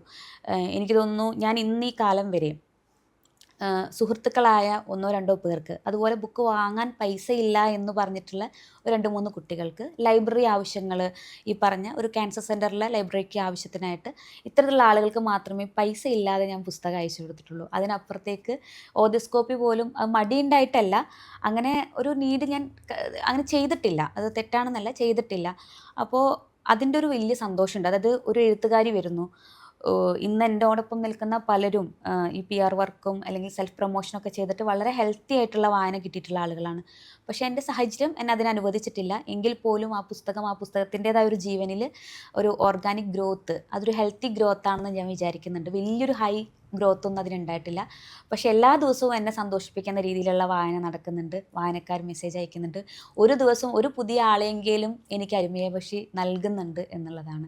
മുന്നോട്ട് അത് ചെയ്യുമോ ചെയ്യില്ലേ എന്നുള്ളതല്ല, ഇപ്പോൾ അത് ഞാൻ ആഗ്രഹിക്കുന്നില്ല എന്ന് പറയാം. എഴുതിയാൽ മതി, അതിനുള്ള സമയം തന്നെ എനിക്കിപ്പോൾ ലഭിക്കുന്നുള്ളൂ എന്ന് പറയാം. അല്ല, തുടക്കം എനിക്കിങ്ങനെ പുസ്തകം വന്ന സമയം എനിക്ക് ഇങ്ങനത്തെ ചില ചിന്തകളൊക്കെ ഉണ്ടായിരുന്നു. ആർക്കെങ്കിലും കഴിച്ചു കൊടുത്തുനിന്ന് വൈറലാക്കി. അപ്പോൾ ഞാൻ അവിടെയാണല്ലോ. അപ്പം ഞാനിങ്ങനെ കൂട്ടുകാരെയൊക്കെ വിളിച്ചിട്ട് ഇതെങ്ങനെയെങ്കിലൊക്കെ എന്തെങ്കിലുമൊക്കെ കാണിക്കിട്ടോ, അങ്ങനെ ഞാൻ സത്യം പോലെ പറയുകയാണ്. അങ്ങനെയൊക്കെ പറഞ്ഞിട്ടുണ്ടായിരുന്നു. അപ്പോൾ ഇങ്ങനെ ഓരോ ദിവസം നമ്മളിങ്ങനെ രാവിലെ എഴുന്നേൽക്കുമ്പോഴും എൻ്റെ പുസ്തകം എന്തായി, ഇങ്ങനെ നമ്മൾ അതുമായിട്ട് ഇങ്ങനെ ഓരോ ദിവസം അറ്റാച്ച്ഡ് ആയിട്ട് നമ്മൾ പഴയ എഴുതിയ ഏതോ ഒരു കാലത്ത് ജീവിക്കണ പോലെ തോന്നിപ്പോയി. അതായത് ഇത് 3 വർഷം മുൻപ് എഴുതിയ പുസ്തകമാണ്. അപ്പോൾ ആ ഒരു ടൈം സോണിൽ ഞാനിങ്ങനെ ടാഗായി കിടക്കുന്ന പോലെ തോന്നി. അപ്പോൾ പിന്നെ ഞാൻ വിചാരിച്ചു, ഇങ്ങനെ നോക്കിയിട്ട് കാര്യമില്ല, വായിക്കായിരിക്കുമോ, അത് അതിൻ്റേതായിട്ടുള്ള ഒരു ജീവിതം നയിക്കട്ടെ എന്ന് പറഞ്ഞിട്ട് അതിൽ നിന്ന് ഡിറ്റാച്ച്ഡായി. അല്ല വൈറലാക്കി തരാമെന്ന് പറഞ്ഞ് ആരെങ്കിലും സമീപിച്ചിട്ടുണ്ടോ ഓ ഈ പുസ്തകം? അല്ല ഇങ്ങോട്ട് മെസ്സേജ് ഒക്കെ ഒരുപാട് പേര് എല്ലാവരും എൻ്റെ എല്ലാ സഹ എഴുത്തുകാർക്കും ഇത്തരത്തിലുള്ള മെസ്സേജുകൾ വരാറുണ്ട്. അത് അവരുടെ ഒരു ജോലിയാണെന്ന് പറയും. ഇപ്പം ഈ പറഞ്ഞ ബ്രോഡ്കാസ്റ്റ് ഒക്കെ പോലെ തന്നെ ജോലിയുടെ ഭാഗമാണത്. വളരെ ഹെൽത്തി ആയിട്ട് കമ്മ്യൂണിക്കേറ്റ് ചെയ്യുന്നത്. അങ്ങനെ ചോദിച്ച ആളുകൾ പിന്നീട് ഇതൊന്നുമില്ലാതെ എൻ്റെ ബുക്ക് ചെയ്തവരുണ്ട്. അതായത് ഒരു കാലത്ത് ചോദിക്കുന്നു, ഞാനതൊരു എല്ലാവരോടും അവരോട് നീരസം കാണിക്കില്ല, ഒരു ഹാർട്ട് അയച്ച് പോവും. പിന്നീട് മാസങ്ങൾക്ക് ശേഷം നമ്മളെ ബുക്കിനെ റീല് ചെയ്തിട്ട് ഇതിങ്ങനെ ചെയ്തതാണെന്ന് പറയരുത് എന്ന് പറഞ്ഞ് വളരെ നല്ല പിള്ളേരാണ് എല്ലാവരും. ഞാൻ പറഞ്ഞല്ലോ, ഇതൊന്നും ഒരു ഭാഗത്ത് ഇപ്പം ഞാൻ ഈ പറഞ്ഞത് തന്നെ ഇതും ഒരു ഹെയ്റ്റ് ഇമ്പാക്റ്റ് ഉണ്ടാക്കാം നമുക്ക്. കാരണം ഇവർക്ക് ഹെൽത്തി അല്ലെങ്കിൽ ഒരു എന്താ പറയുക ഓർഗാനിക് ഗ്രോത്ത് മതി, അങ്ങനെ ആയിക്കോട്ടെ എന്ന് ചിന്തിക്കുന്നവരും നമുക്ക് ചുറ്റും ഉണ്ടാവാം. പിന്നെ വേറൊരു കാര്യം എന്ന് വെച്ചാൽ വായനയുടെ ലോകത്തിൽ ഒട്ടുമിക്ക ആളുകളും നമ്മളായിട്ട് ഇപ്പോൾ കണക്റ്റാണ്. എല്ലാവരും നമുക്കൊരു സൗഹൃദങ്ങളിലാണ് നിൽക്കുന്നത്. എനിക്ക് തോന്നുന്നു ഇൻഫ്ലുവൻസേഴ്സ് എന്ന് പേരുള്ള മിക്കവരും ഇപ്പോൾ നമ്മളുടെ ഒരു കൂട്ടത്തിലെ കുട്ടികളായിട്ട് തന്നെയാണ്. എല്ലാ പിള്ളേരും നമുക്കറിയാം. അതിൽ നല്ല വായന, നല്ല രീതിയിൽ വായന, റിവ്യൂസ് ഒന്നും ഇടാത്ത ആളുകളും ഉണ്ട്. ബുക്കിനെ കുറിച്ച് സംസാരിക്കുന്ന പല ഗ്രൂപ്പിലും സംസാരിക്കുന്ന ആളുകളുണ്ട്. അപ്പോൾ അവരെല്ലാവരും നമ്മുടെ ചേർന്ന് നിൽക്കുന്ന മനുഷ്യരായി കഴിഞ്ഞു. അപ്പോൾ അവരോട് പോയിട്ട് ഇതിങ്ങനെ ചെയ്യുമോ എന്ന് ചോദിക്കാൻ എനിക്ക് പൊതുവേ മടിയാണ്. ചെയ്താൽ വലിയ സന്തോഷമാണ്, ആഗ്രഹം ഉണ്ടാവും തീർച്ചയായിട്ടും. ഞാൻ എവിടെയും പറയുന്നൊരു കാര്യമാണ്, ഞാൻ പുസ്തകം എഴുതുന്നത് ചുമ്മാ ഒരു റാക്കിലിരിക്കാൻ വേണ്ടിയിട്ടല്ല. അത് വായിക്കപ്പെടേണ്ട പുസ്തകം തന്നെയാണ്. ഓരോ മനുഷ്യർ വായിക്കപ്പെടുമ്പോഴും അത് എഴുത്തുകാരി എന്ന രീതിയിലും എന്താ പറയുക, ഈ ഒരു ഫീൽഡിലേക്ക് പുതിയതായിട്ട് വന്ന ഒരാളും വളരെ വൈകിയാണ് ഞാൻ വന്നതെന്ന് വേണമെങ്കിൽ പറയാം. എന്നെ സംബന്ധിച്ച് വലിയ സന്തോഷം തരുന്നതാണ്. പക്ഷെ ആഗ്രഹം എത്ര ഉണ്ടായാലും എനിക്കത് ആവശ്യപ്പെടാനുള്ള ഒരു ധൈര്യമില്ലായ്മ, അല്ലെങ്കിൽ അത് എങ്ങനെ പറയും എന്നുള്ളത് അറിഞ്ഞവർ ചെയ്തു കഴിഞ്ഞാൽ അത്രയും സന്തോഷം. അത്രേ ഉള്ളൂ. ഇടയ്ക്ക് എവിടെയോ കട്ടായി. അല്ല എന്താ ഞാൻ പറഞ്ഞത്, എൻ്റെ കൂട്ടുകാരികളൊക്കെ തന്നെ വളരെയധികം ഫോളോവേഴ്സൊക്കെ ഉള്ളവരുണ്ട്, സുന്ദരികളൊക്കെ ഉണ്ട്. അപ്പം ഞാൻ ചോദിക്കും എൻ്റെ പുസ്തകമായിട്ട് കടൽക്കരകളിലൂടെയൊക്കെ പോവേ എന്തെങ്കിലുമൊക്കെ റീലൊക്കെ ചെയ്തുകൂടെ ചോദിക്കലൊക്കെ ഉണ്ട്. പക്ഷെ എന്നാലും ഞാൻ അങ്ങനെ ഒരു പുസ്തകത്തെ പറ്റി ചിന്തിക്കാറില്ല. കാരണം ഞാൻ പറഞ്ഞല്ലോ, ആ വന്നൊരു സമയത്ത് ഓൾറെഡി ടെൻസ്ഡ് ആയിരുന്നു. കാരണം ചുരുക്കപ്പട്ടികയിൽ ഇവരിട്ടിട്ട് നമ്മൾ ഒരു മാസം വെയിറ്റ് ചെയ്യായിരുന്നു, ആർക്കാണ് പുരസ്കാരം കിട്ടുക. അപ്പോൾ നമ്മളിങ്ങനെ കിട്ടുന്ന ആളെ തട്ടിക്കളയണം എന്നൊക്കെയുള്ളൊരു മനോഭാവത്തിലായിരുന്നു. ഞാൻ ഷംസുക്കയോടൊക്കെ പറയും, നിങ്ങളെ കൊന്നു കളയാനുള്ള ദേഷ്യം എനിക്ക് ആ നിമിഷം ഉണ്ടായിരുന്നു, ഇരിച്ചാൽ കപ്പ് കാണിക്കും. അപ്പോൾ ആ ഒരു സമയത്ത് തന്നെ ആ ഒരു പുസ്തകമായിട്ട് ഭയങ്കര നമുക്കൊരു അറ്റാച്ച്ഡ് ഫീൽ ഉണ്ടായിരുന്നു. ആ പുസ്തകം വന്നു കഴിഞ്ഞപ്പോഴും അതുണ്ടായിരുന്നു. DC അത് ലോഞ്ച് ചെയ്യുമ്പോഴും ഒക്കെ ഈ പുസ്തകം എന്താവും അങ്ങനത്തെ. അപ്പോൾ അത് കുറച്ച് നാളൊരു 3-4 മാസം അങ്ങനെ ഒന്നും ഉണ്ടായിരുന്നു. അതെനിക്ക് ഭയങ്കര ഒരു ബുദ്ധിമുട്ടായിട്ടാണ് തോന്നിയത്. കാരണം നമ്മുടെ അപ്പോഴുള്ള എൻജോയ്മെൻറ്റ്സ് അല്ലെ നമ്മുടെ ഒരു ലൈഫിൽ നമ്മൾ ആകുന്നില്ല. ഏതോ ഒരു ബുക്കിന് വേണ്ടിയിട്ട് നമ്മൾ നാട്ടിലുള്ള ഇതിൽ നമ്മളിങ്ങനെ നോക്കിയിരിക്കുന്നു, അല്ല അതിൽ ടാഗ്ഡായി പോകുന്നതായിട്ട് തോന്നുന്നു. നമ്മൾ ഇപ്പോഴത്തെ ഒരു ജീവിതമായിട്ട് പ്രസൻറ്റ് മൊമെൻറ്റിൽ അല്ലാത്തൊരു ഫീലായി പോവുക. കാരണം ആ ബുക്ക് പോയല്ലോ, ഞാൻ എഴുതി കഴിഞ്ഞൊരു സംഭവമാണ്. അപ്പം അന്ന് എനിക്ക് ആ ഒരു ഇത് ഉണ്ടായിരുന്നു, സത്യമായിട്ടുണ്ടായിരുന്നു, ഇല്ലെന്ന് പറഞ്ഞിട്ട് കാര്യമില്ല. അപ്പം ഞാൻ എൻ്റെ കൂട്ടുകാരികളോടൊക്കെ ചോദിക്കും, 50K ഫോളോവേഴ്സില്ല, എൻ്റെ പുസ്തകമായിട്ട് എനിക്ക് എന്തെങ്കിലുമൊക്കെ ചെയ്തൂടെ. അപ്പോൾ അവരൊന്നും വായനയുള്ളവരല്ല. അപ്പോൾ അവരിങ്ങനെ പുറംചട്ടയൊക്കെ നോക്കിയിട്ട്, ഇതിന് ഞാൻ റെഡ് സാരിയും എൻ്റെ റെഡും ബ്ലാക്കും ഞാൻ റെഡ് സാരി കൊടുത്ത് നോക്കാട്ടോ എന്നൊക്കെ പറയും.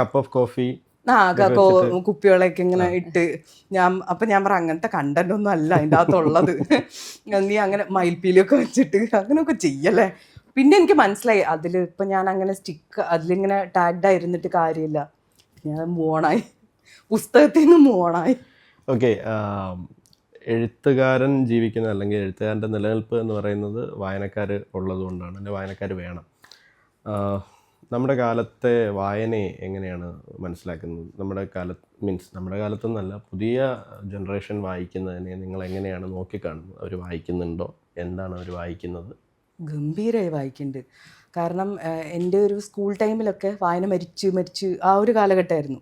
പക്ഷെ അതിൽ നിന്ന് ഇപ്പോൾ നോക്കുമ്പോൾ എല്ലായിടത്തും ഭയങ്കര ക്രിയേറ്റീവായിട്ടുള്ള ഡിസ്കഷൻസ് ഒക്കെ ഉണ്ട്.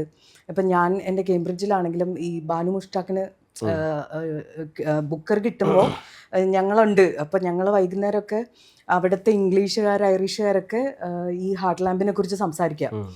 നിങ്ങളുടെ ഇന്ത്യൻ ബുക്കാണ്, ആ മുസ്ലിം സ്ത്രീകളുടെ ജീവിതമാണ് എന്നൊക്കെ. അപ്പോൾ എനിക്ക് വായിക്കുമ്പോൾ അത് വളരെ നമ്മളിങ്ങനെ എപ്പോഴും കേൾക്കുന്ന ഒരു സബ്ജക്റ്റ് പോലെയാണ്. പക്ഷേ അവരുടെ ആ കൾച്ചറിൽ നിന്ന് അവർ നോക്കുമ്പോൾ അവർക്ക് വലിയൊരു കോൺട്രാസ്റ്റിലൊരു ജീവിതം കണ്ട പോലത്തെ ഒരു എക്സൈറ്റ്മെൻറ്റും അപ്പോൾ അതുപോലെ തന്നെ നമ്മുടെ ഇവിടെയൊക്കെ ബുക്ക് അനൗൺസ് ചെയ്യുമ്പോൾ അല്ലെങ്കിൽ അങ്ങനത്തെ മെയിൻ പ്രൈസസ് ഒക്കെ പറയുമ്പോഴൊക്കെ ഡിസ്കഷൻസ് വരുന്നുണ്ട്, ആ ബുക്കുകളെ പറ്റിയിട്ട് നമ്മൾ റൈറ്റപ്പ് വായിക്കുന്നുണ്ട്. അപ്പോൾ പൊതുവേ ഭയങ്കര വൈബ്രൻ്റ് ആണ്, ആക്റ്റീവാണ് റീഡിങ് എന്ന് തന്നെ ഞാൻ വിചാരിക്കുന്നത്. എല്ലാവരും നല്ല ഇപ്പോൾ ഇൻസ്റ്റഗ്രാമിലൊക്കെ ഒരു ട്രെൻഡ് പോലെ ബുക്ക്സ്റ്റഗ്രാം പോലെയൊക്കെ ആണെങ്കിലും അതൊരു ഹെൽത്തി ആയിട്ടാണ് എനിക്ക് തോന്നുന്നത്. പൊതുവേ ഒരു റീഡിങ് ഫേവറബിൾ അറ്റ്മോസ്ഫിയർ ആണ് മൊത്തത്തിൽ. നമുക്ക് ഒക്കെ വരുമ്പോൾ ഇതൊക്കെ നശിച്ചു പോകും എന്നൊക്കെ വിചാരിച്ചിരുന്നതാണല്ലോ. പക്ഷേ എനിക്ക് തോന്നുന്നത് തിരിച്ചാണ്.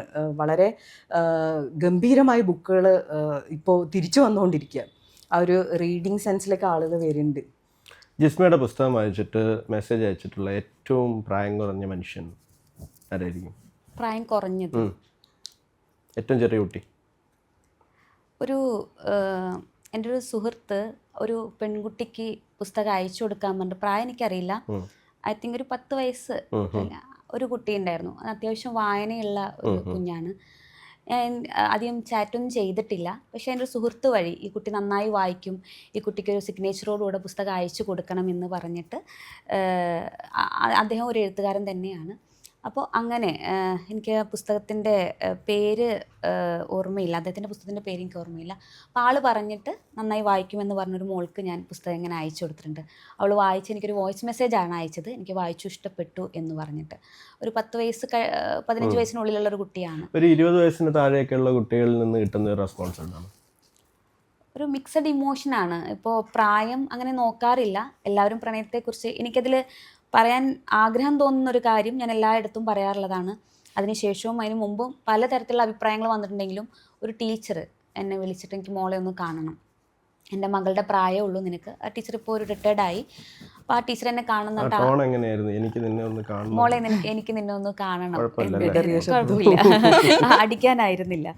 അപ്പോൾ അവരെന്നെ ആദ്യത്തെ KLF-ന് ഞാൻ വേദിയിൽ നിന്ന് ഇങ്ങനെ ഇറങ്ങുന്ന ആ തിരക്കിൽ നിന്ന് ഓടി വന്ന് എന്നെ ഹഗ് ചെയ്ത് എന്നോടൊപ്പം സംസാരിച്ച് ഇപ്പോൾ ഇപ്പോഴും ആ ഒരു ബന്ധം അവർ കണ്ടിന്യൂ ചെയ്യുന്നുണ്ട്. എന്ത് കണ്ടാലും അതിന് അഭിനന്ദനങ്ങൾ പറഞ്ഞുകൊണ്ടൊക്കെ മെസ്സേജ് അയക്കാറുണ്ട്. അതെന്നെ വല്ലാതെ കാരണം ഒരു യൂത്തിന് വേണ്ടി മാത്രമല്ല ഈ ഒരു പുസ്തകം എന്നുള്ളത്. ഇപ്പോൾ നേരത്തെ അഖിൽ ചോദിച്ചല്ലോ, ഇന്ന ഒരു കൂട്ടം ആളുകൾക്ക് അങ്ങനെ ഇല്ലെങ്കിൽ പോലും പുസ്തകം എഴുതാതിരിക്കുമ്പോൾ ഒരൊറ്റ ചിന്ത ഉണ്ടാവുള്ളൂ, ഇത് കാലാതീതമായി നിലനിൽക്കണം, ഒരു കാലഘട്ടത്തും തങ്ങി നിൽക്കാതെ കാലാതിവർത്തിയായിട്ട് നിലനിൽക്കണം എന്നുള്ളൊരു ആഗ്രഹം ഏതൊരു പുസ്തകത്തെ സമീപിക്കുമ്പോൾ എനിക്ക് ഉണ്ടാവാറുണ്ട്.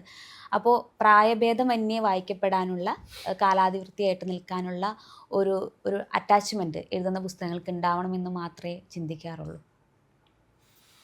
അപ്പോൾ അയ്യോ, ഞാനെന്ത് ചോദിക്കാൻ വന്നത് മറന്നു. എൻ്റെ യങ്ങസ്റ്റ് റീഡറിനെ എനിക്കറിയാം, ദക്ഷിണ. അത് ഞാൻ സത്യത്തിൽ ഞാനത് ചോദിക്കാൻ വന്നു. കാരണം ഞെട്ടിച്ച റീഡറാണ് ദക്ഷിണ. ഇങ്ങോട്ട് വന്നിട്ട് പുസ്തകം, അതും എൻ്റെ ബുക്ക് അങ്ങനെ ഒരു കുട്ടി വായിക്കേണ്ട പോലത്തെ അല്ല, ഒരു തൊഴിലാളി സമരമൊക്കെയാണ്. അപ്പോൾ ദക്ഷിണയാണ് എൻ്റെ യങ്ങസ്റ്റ് റീഡർ. കുട്ടികളെ നമുക്ക് അണ്ടർസ്റ്റിമേറ്റ് ചെയ്യാൻ പറ്റത്തില്ല.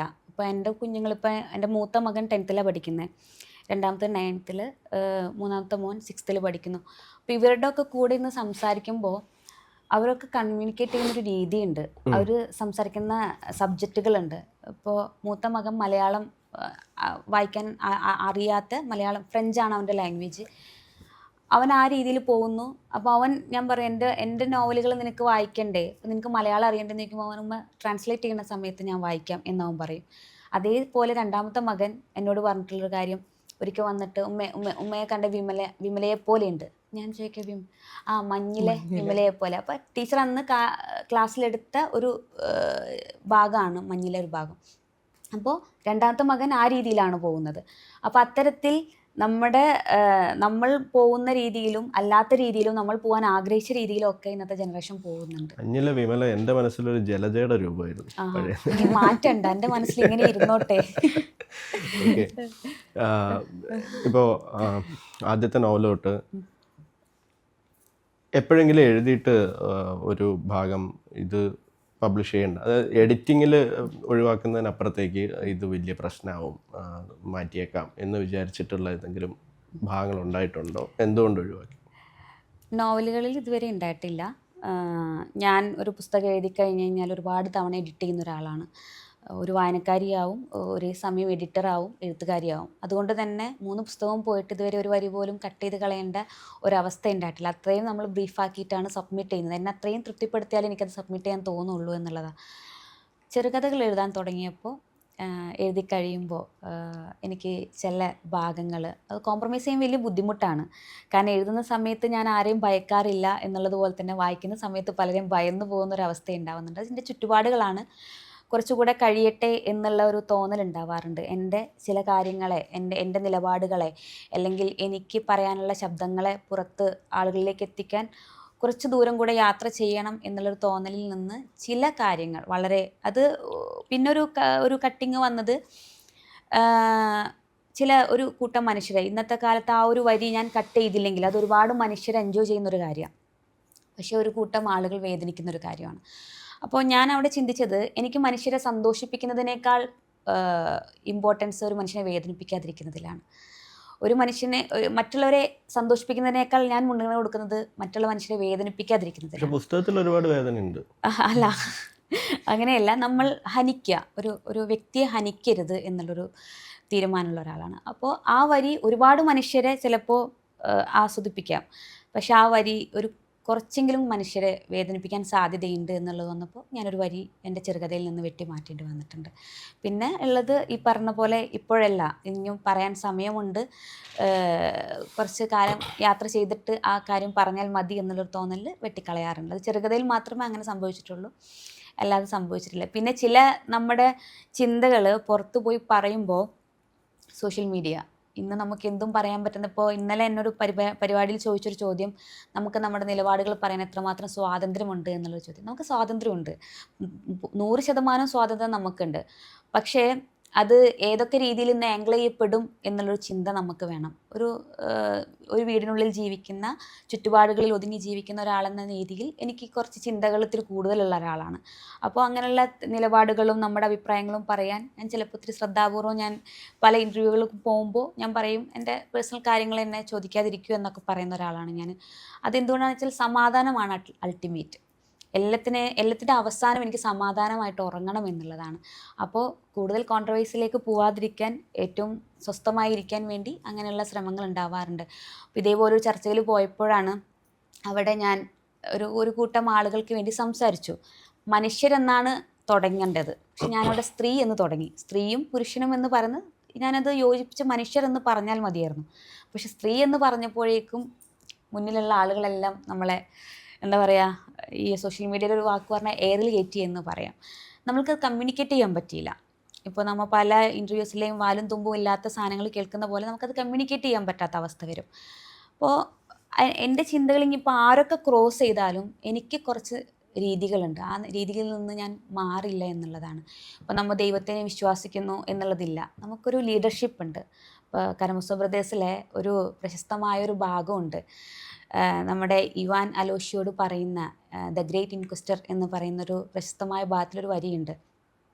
If God does not exist everything is permit എന്ന് പറഞ്ഞ ഒരു വരി. അതായത് ദൈവമില്ലെങ്കിൽ നമ്മൾക്ക് എന്തുമാവാം എന്നുള്ളൊരു വരി.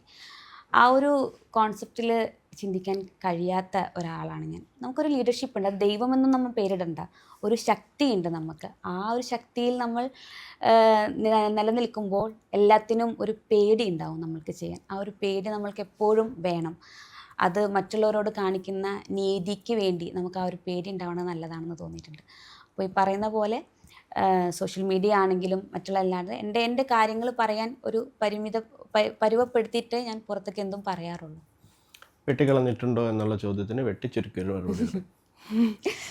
ഇഷ്ടം പോലെ വെട്ടിച്ചുരുക്കിയുള്ള ഒരുപാട് സന്ദർഭങ്ങളിൽ വെട്ടിച്ചിരിക്കുന്നുണ്ട്. അതായത് മണ്ടത്തരൊക്കെ പറ്റിയിട്ടുണ്ട് എനിക്ക്. അതായത് സ്വാഭാവികം. അതായത് എഴുത്തുകാരിയായ നമ്മളെ മാറ്റിയിട്ട് റീഡറായിട്ട് നമ്മളെ വായിക്കുമല്ലോ. ഒരു ഉദാഹരണം ഞാൻ പറയാം. ഞാൻ എൻ്റെ നോവൽ എഴുതിക്കൊണ്ടിരിക്കുമ്പോഴാണ് അതിൻ്റെ ഒരു ഭാഗം രാത്രി എഴുതുന്നതിൻ്റെ അന്നത്തെ ദിവസം രാവിലെയാണ് സുഭാഷ് ചന്ദ്രൻ്റെ ഒരു പ്രസംഗം കേൾക്കുന്നത്. അപ്പോൾ അതിൽ അദ്ദേഹം ഒരു വാക്ക് ഉപയോഗിക്കുന്നുണ്ട്. അതൊരു വലിയൊരു സ്കൂളിൻ്റെ ഉദ്ഘാടന ചടങ്ങാണ്. അപ്പോൾ അദ്ദേഹം തേജപുഞ്ചം എന്നൊരു വാക്ക് ഉപയോഗിക്കുന്നുണ്ട്. എൻ്റെ മുന്നിലുള്ള തേജപുഞ്ചങ്ങളെ കുട്ടികൾ. ഇപ്പം എൻ്റെ മനസ്സിൽ തേജപുഞ്ചം, എനിക്ക് ആ വാക്ക് കിട്ടി.